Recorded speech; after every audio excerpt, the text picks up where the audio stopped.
If you crave adventure and the unknown, dive into mystery mines. Push the boundaries of the known, discover the unseen. Join our community and seek more. Embrace the mystery. The journey has just begun. Your adventure awaits. The air hung heavy with the anticipation of Christmas in Fayetteville, West Virginia. The year was 1945. The war was finally over, and a sense of relief settled over the small coal mining town. For the Sodder family, a large Italian-American clan, the holiday held special significance. George and Jenny Sodder, along with their 9 children, prepared for a joyous celebration in their modest, 2-story frame house. The younger children, 5-year-old Sylvia, 6-year-old Maurice, 7-year-old Louis, 9-year-old Martha, and 11-year-old Jenny, were especially excited, their laughter echoing through the house as they played with their new toys. George, a hard-working and opinionated immigrant who had built a successful trucking business, tended to the furnace, ensuring warmth against the December chill. Jenny, the heart of the family, bustled about the kitchen, the aroma of her famous Italian cooking filling the air. Their eldest 4 children, John, Joe, Marion, and George Jr., helped with last-minute preparations, their thoughts already drifting towards the festivities to come. As the light began to fade, casting long shadows across the snow-dusted lawns, a feeling of peace and contentment settled over the Sodder home. It was Christmas Eve, a night for family, for togetherness, for hope. The children, their excitement reaching fever pitch, begged for just a little more playtime before bed. Jenny, ever indulgent, relented, allowing the younger ones to stay up past their usual bedtime.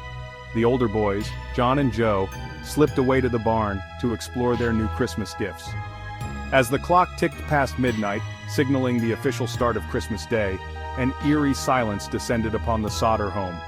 Unbeknownst to the family, a sinister turn of events was about to unfold, forever shattering the tranquility of their Christmas Eve and leaving behind a chilling mystery that would haunt generations to come. A sharp ringing pierced the quiet of the night, jolting Jenny Sodder from a light sleep. Disoriented, she fumbled for the bedside lamp, her heart pounding in her chest. It was the phone, an unusual occurrence at such a late hour. She picked up the receiver, her mind racing with worry. A woman's voice, unfamiliar and garbled, crackled through the line. The woman asked for someone Jenny didn't recognize, a name she couldn't quite make out. Confused and slightly irritated, Jenny told the caller she had the wrong number and hung up the phone. She glanced at the clock, 12:30 a.m. Strange. As she lay back down, she noticed a peculiar scent in the air, faint but distinct, the smell of burning. She sat up, her senses now on high alert. The smell seemed to be coming from downstairs. She quickly woke George, and together they crept down the stairs, their bare feet silent against the wooden steps. As they reached the bottom of the stairs, a wall of thick black smoke billowed towards them, accompanied by an intense orange glow emanating from under the closed door of George's office. George threw open the door to reveal a scene of utter chaos. The office was fully engulfed in flames, the fire roaring with a ferocity that sent shivers down his spine. Panic surged through George as he realized the gravity of the situation. The fire was spreading rapidly, fueled by the dry wood of the old house. He knew they had to act fast. He screamed for his children, his voice hoarse with fear and adrenaline. Jenny, her face pale with terror, raced from room to room, waking the children who were still asleep. One by one, they stumbled out of their beds, their eyes wide with confusion and fear as they were confronted by the nightmare unfolding before them. The house was quickly becoming an inferno, the heat and smoke making it almost impossible to breathe. George Sodder, his mind racing, knew they had precious seconds to escape the inferno.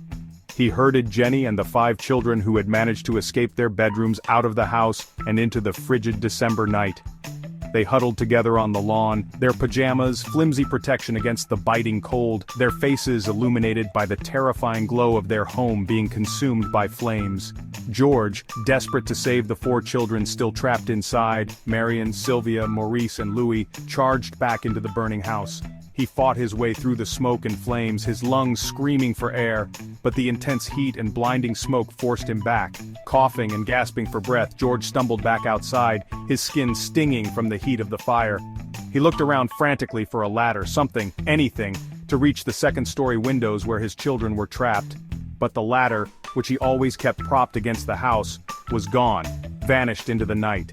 Desperate, he grabbed a large cinder block and hurled it at the children's bedroom window, hoping to shatter the glass and create an escape route. But the block, heavy and unwieldy, bounced harmlessly off the wall, leaving the window intact. As the fire raged on, consuming the house and everything in its path, George and Jenny watched in horror, their hearts breaking with each passing moment. They screamed their children's names into the night, their voices raw with anguish and despair, but only silence met their ears. Where were their children? Why hadn't they jumped from the windows? Why weren't they answering? The fire truck, summoned by a passing motorist, finally arrived, but it was too late. The house was completely engulfed, the flames now reaching towards the sky, a macabre bonfire against the backdrop of the early morning darkness. By the time the fire was extinguished, the Sodder home was nothing but a smoldering ruin, the air thick with the acrid smell of smoke and ash. As the sun began to rise, casting a pale light over the devastation, a chilling realization washed over George and Jenny. Their 4 children were gone, vanished without a trace. The fire, which had burned with such unnatural speed and ferocity, left behind more questions than answers. As the smoke cleared and the initial shock subsided, the Sodders, along with the townspeople of Fayetteville, began to sift through the ashes, searching for any sign of the missing children. But their search yielded only heartbreaking emptiness. No remains, no bones, no sign of the 4 children who had been trapped inside the burning house. It was as if they had simply vanished into thin air. The lack of any human remains struck a discordant note. Fires, even intense ones, rarely burned hot enough to completely obliterate human bones. The fire chief, a seasoned veteran who had witnessed his fair share of tragedies, was baffled.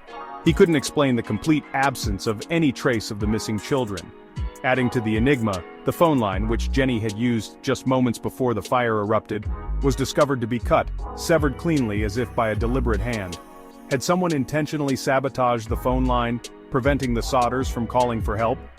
Whispers of strange occurrences on the night of the fire began to circulate through the town. Several witnesses came forward, claiming to have seen unfamiliar vehicles parked near the Sodder home in the hours leading up to the blaze. Others reported seeing a group of people acting suspiciously near the house, their faces obscured by the darkness.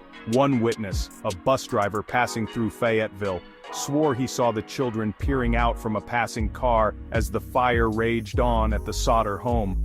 Had the children been kidnapped? Were these strange sightings connected to their disappearance? The investigation into the Sodder children's disappearance was mired in inconsistencies and dead ends. The local police, a small-town force ill-equipped to handle a case of this magnitude and complexity, initially dismissed the fire as a tragic accident caused by faulty wiring. The Sodders, however, refused to accept this explanation.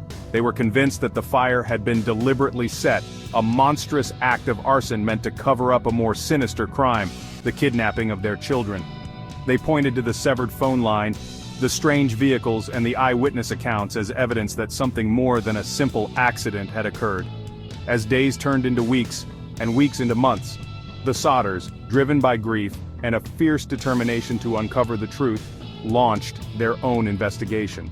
They distributed flyers with their children's pictures, offering a reward for any information that might lead to their whereabouts. They contacted the FBI, pleading for their help, but the federal agency, citing a lack of jurisdiction, declined to get involved. The Sodders, however, refused to give up hope.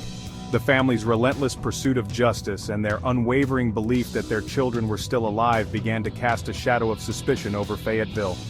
Rumors and speculation ran rampant, dividing the once tight-knit community.